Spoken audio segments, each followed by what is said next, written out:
Hello everyone, आप सभी का स्वागत है मेरे चैनल जिसका नाम है मिसेस आनंद क्लासेस और मैं हूँ स्मृति। आज हम लोग करेंगे इकोनॉमिक्स क्लास 9 इकोनॉमिक्स का chapter number 3।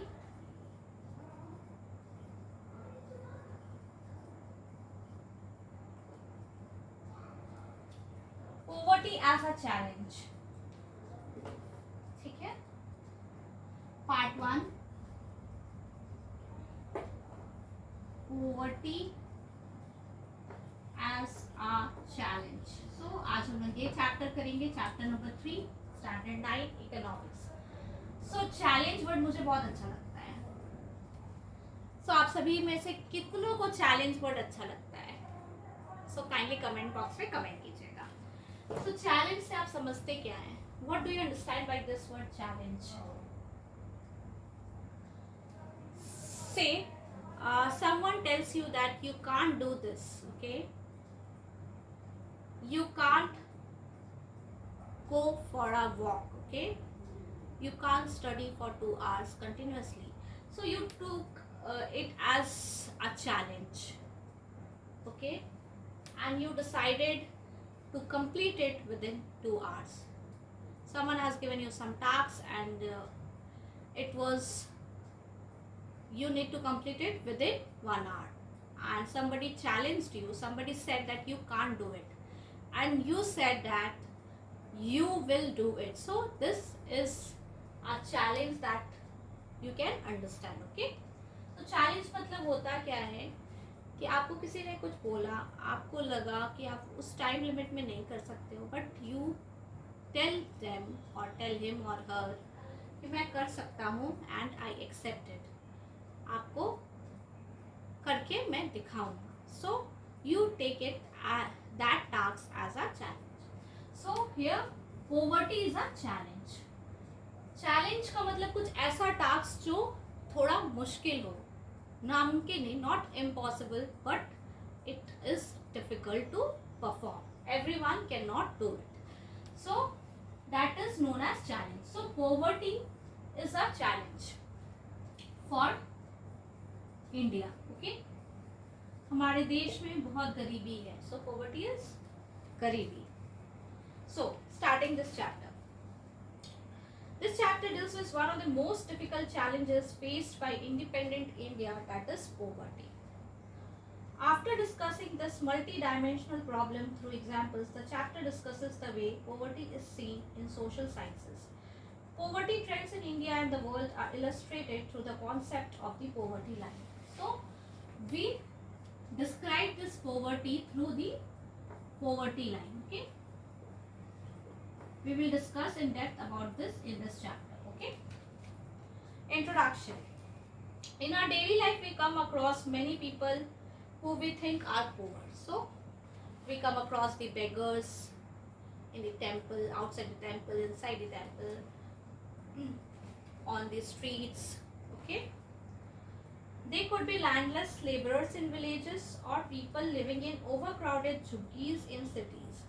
They could be daily wage workers at construction sites. So this poor people can be anyone who we think as poor and their wages are not as high as an educated people, okay?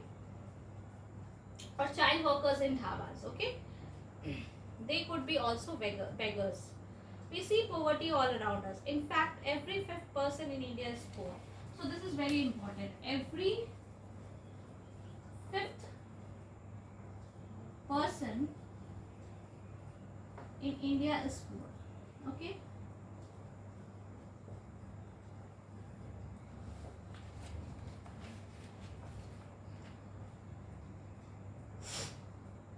Two typical cases of poverty. Urban case. So we in this book there are given two cases that we will discuss.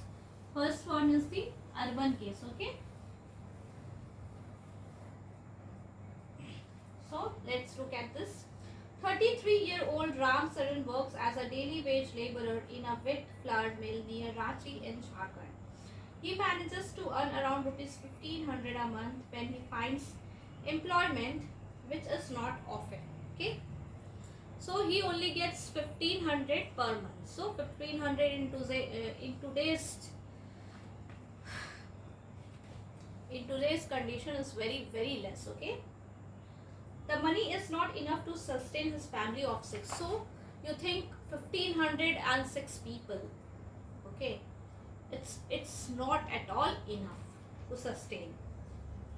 That includes his wife and four children aged between 12 years to 6 months. Okay, he is a daily wage laborer and he gets only 1500.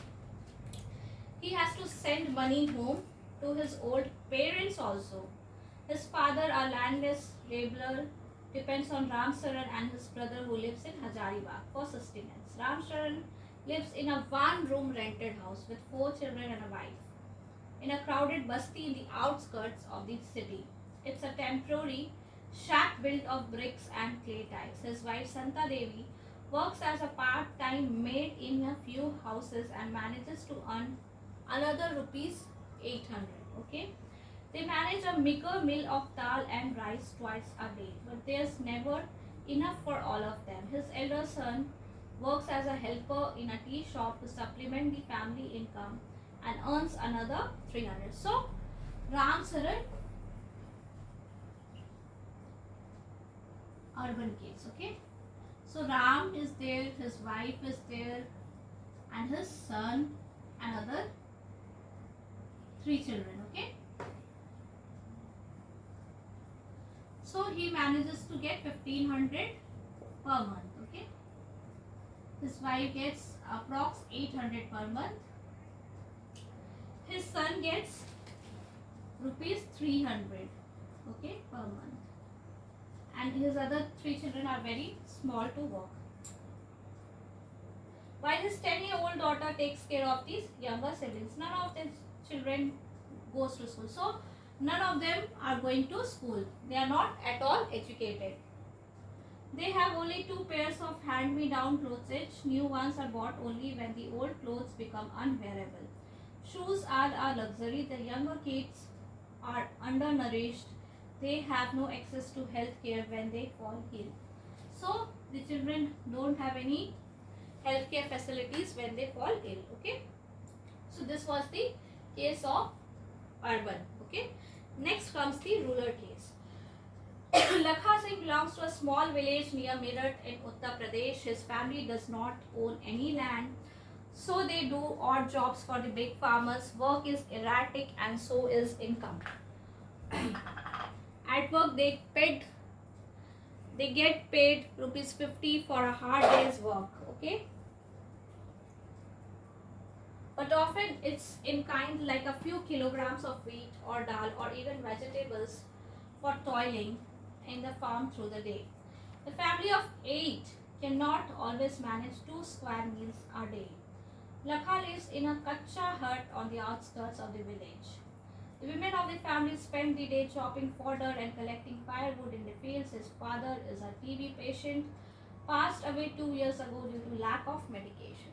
Okay, so the condition of the family is very very bad in terms of financial and in terms of healthcare also. His mother now suffers from the same disease and life is slowly ebbing away. Although the village has a primary school, Lakha never went there.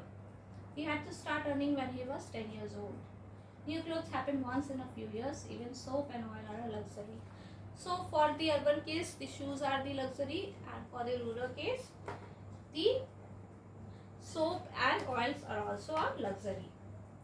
So study the urban cases poverty and discuss the following issues related to landlessness, unemployment, size of families. So see, not only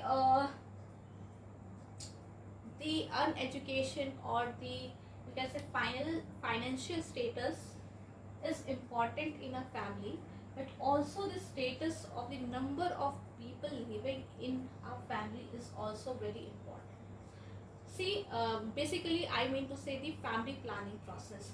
So you see that there are 4 kids of this Ram and his wife. Okay, so these 4 kids needs education, nourishment and everything else which a normal child needs, but they are not getting that enough, because of the financial status. So we should plan our family accordingly. If we cannot afford to give them a good life, good in terms of education, good in terms of healthcare, in terms of the requirements, basic requirements, so we should not exceed the number of kids that we want. Okay, only one kid can be enough, more than enough. So the family is also very large, so the size of the family matters a lot. Okay, illiteracy, and they are not educated. Okay, uneducated people are there. Poor health, obviously due to financial constraints, there is poor health, malnutrition of the kids. Child labor, because of the financial status, the kids, the children are required to work in one shop or the other, one work type of work or the other. Helplessness, and so they are very helpless. These two typical cases illustrate many dimensions of poverty. They show that poverty means hunger, lack of shelter. So there are many dimensions of this, the word poverty. Okay, what are these dimensions? We will write one by one. Okay, so what are these dimensions? It means hunger also, it means lack of shelter also, रहने के लिए कोई जगह नहीं है, भूखे हैं. Okay, it is also a situation in which parents are not able to send their children to school, or a situation where sick people cannot afford treatment. So education, lack of education, lack of health care.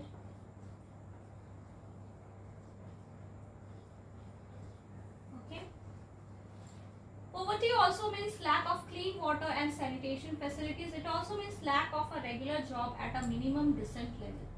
So lack of clean water and sanitation. So this is very important, so I will request everyone to write this down in their notebook or note copy anywhere.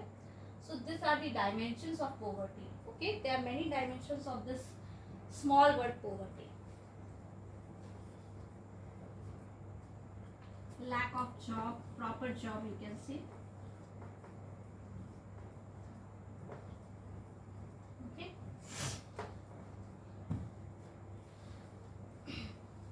one of the biggest challenges of independent India has been to break millions of people out of abject poverty. So the most what you can say, the major challenge of India is to bring people out of this poverty. Okay, poverty as seen by social scientists, poverty has many facets. Social scientists to look at it through a variety of indicators. Usually the indicator used to relate to the levels of income and consumption. So how can we relate this poverty? So we relate this poverty with the levels of income and consumption. But now poverty is looked through other social indicators like illiteracy level, lack of general assistance due to malnutrition, lack of access to healthcare, lack of job opportunities. So all these are related to this what we have just written down here is all the social indicators of poverty. Okay, all these points are the social indicators of poverty. So what is social exclusion? According to this concept, poverty must be seen in terms of the poor having to live only in a poor surrounding with other poor people, excluded from enjoying social equality of better off people in better surroundings. Social exclusion can be both a cause as well as a consequence of poverty in the usual sense. So social exclusion means these people don't enjoy these parties and all good gatherings. So these are usually excluded from the social part because they are excluded from the facilities, benefits and opportunities that others enjoy. Okay, vulnerability Vulnerability to poverty is a measure which describes the greater probability of certain communities, say members of a backward caste or individuals, of becoming or remaining poor in the coming years. So vulnerable are those people or group of people, you can say, uh, who we can see that in the coming future they will not be able to afford the life of a common good, you can say good kind of good income. Okay, they will not have a good income. This vulnerable people are basically from the backward castes and also people like who are handicapped. So these people are more vulnerable to be poor in the coming years. Okay, then comes the important topic, or you can say important part of this poverty line. Okay, what is this poverty line?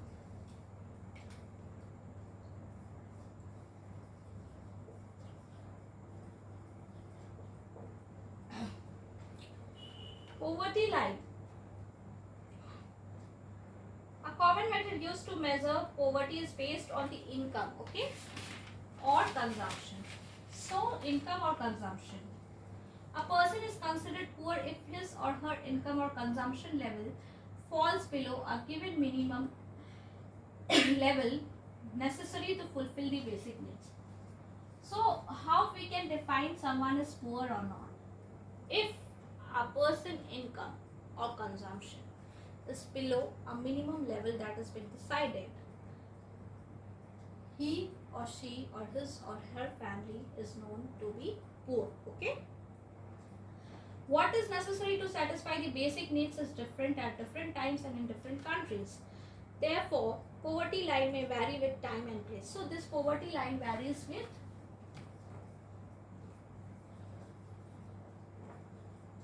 time and place. Okay, okay.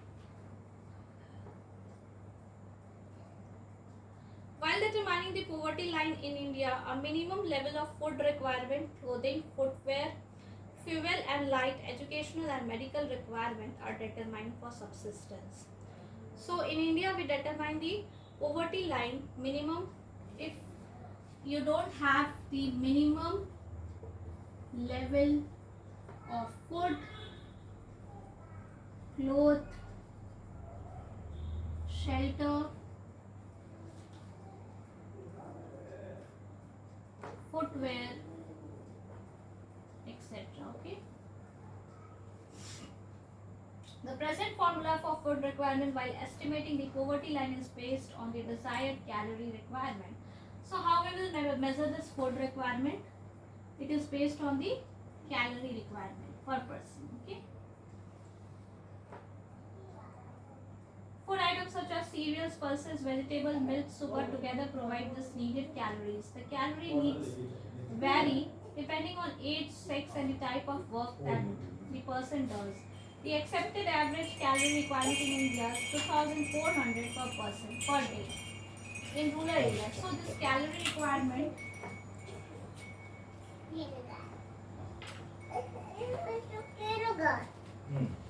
in urban and rural area varies. Okay, urban, rural, so varies. So in rural it is 2400 calories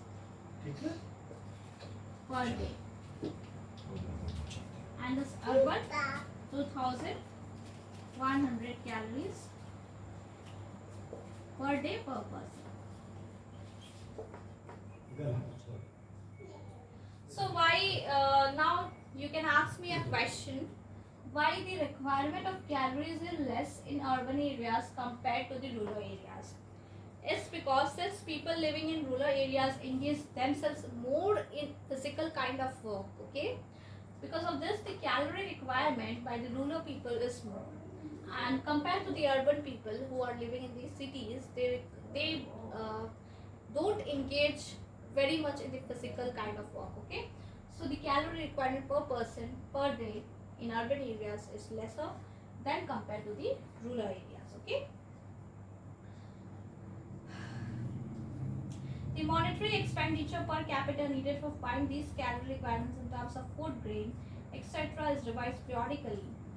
The poverty line for a person was fixed at, in 2011 and 12, the poverty line for a person was fixed at rupees 816 per month for rural areas and 1000 for urban areas. Despite less calorie requirement, higher amount for urban areas has been fixed because of high prices. Okay, the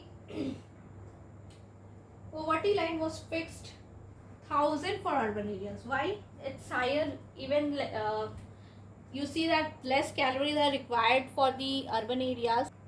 Even though the calorie requirement by the urban areas is lesser compared to the rural areas, the poverty line is fixed at rupees 1000 and rupees 816. Why? Because the prices in the cities are much more higher than in the rural areas. Okay.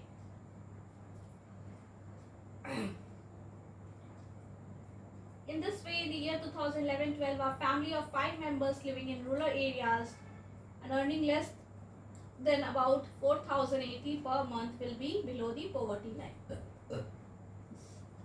A similar family in the urban areas would need a minimum of rupees 5000. Okay. So these surveys are carried out by the National Sample Survey Organization. So who carries out this type of survey? It's NSSO. Okay.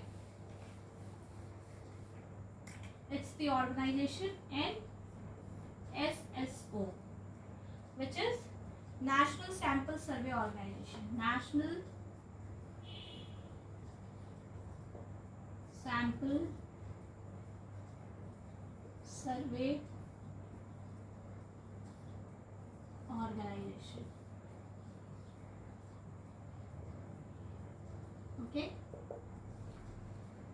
Now comes the poverty estimate. So it's clear from the table that there is substantial decline in poverty ratios in India from about 45% in 1993 to 1994 to 37.2% in 2004 to 5. Okay, so there is a decline in poverty in India. The proportion of people below poverty line further came down to 22% in 2011-12. So by referring to this table, you can see that the poverty ratio and also the number of people who are in poor has come down from the year 1993 to 2012. Okay, it's been almost half. Okay. Vulnerable groups. Who are these vulnerable groups? The proportion of people below poverty line is also not same for all social groups. So the proportion of, you can say, the number of people who are below poverty line is not for all, not same for all. Okay, all social groups. So social groups which are most vulnerable to poverty are the scheduled caste and the scheduled tribes. You can see in this figure, the scheduled tribes are the most vulnerable category. You can see that is number of poor out of every 100% is 43% are poor out of every 100%. Next comes the scheduled caste, and the average Indian poverty ratio is 22. Casual labor farm rural 34, and that casual non farm urban 34. So these are the social groups which are most vulnerable. Okay. So this means 43 people out of 100 is poor. Okay, below poverty line.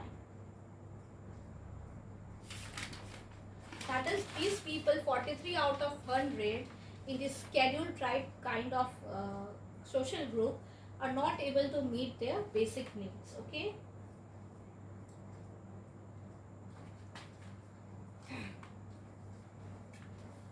So next comes the interstate disparities.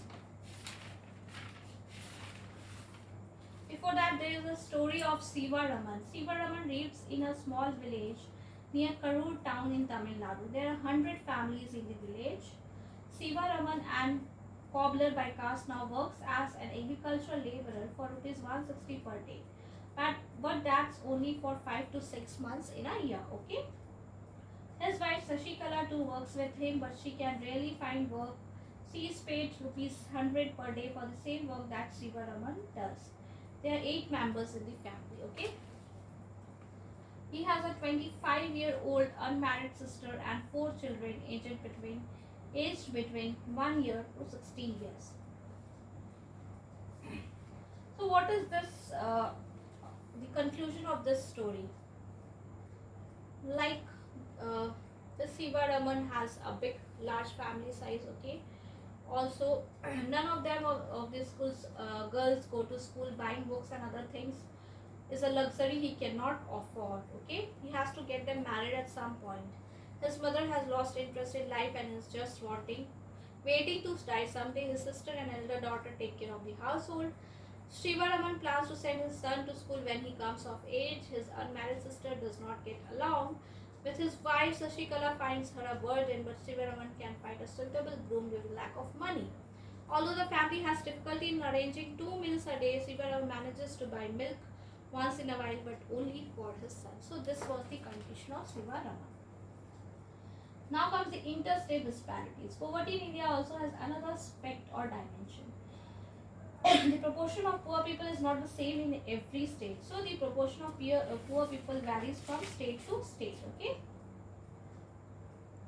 Recent estimates show while all India head count ratio was 21.9% in 2011-12, states like Madhya Pradesh, Assam, Uttar Pradesh, Bihar and Odisha had above all India poverty level. As the graph shows, Bihar and Odisha continue to be the 2 poorest states with poverty ratios of 33.7 and 32.6% respectively. So we see from the graph that Bihar and Odisha are the poorest states of India. Okay. See, you can see from this graph also Bihar and Odisha having 33.7 and 32.6% respectively. Okay. So, Bihar and Odisha, poorest states.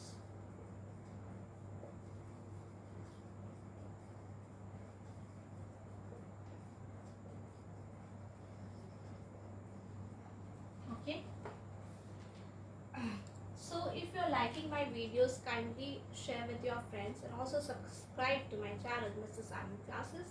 And if you have any doubt in all these chapters or in my from my previous videos, you can comment me in the comment box too. Okay. So we will look upon this chapter in the next class also and discuss the remaining topics, that is global poverty ratio scenario and the other points also in the next class. We will complete this interstate disparities in today's class only. In comparison, there has been a significant decline in poverty in Kerala, Maharashtra, Andhra Pradesh, Tamil Nadu, Gujarat and West Bengal. States like Punjab and Haryana have traditionally succeeded in reducing poverty with the help of high culture growth rates. Kerala has focused more on human resource development. In Andhra Pradesh and Tamil Nadu, public distribution of food grains could have been responsible for the improvement. So these are some of the states which has shown a good sign. You can see the decline in poverty, significant decline in poverty in all of these states. Okay. So in the next class we will do this global poverty scenario. From this topic we will start, and don't forget to like, share and subscribe to Mrs. Anand Classes.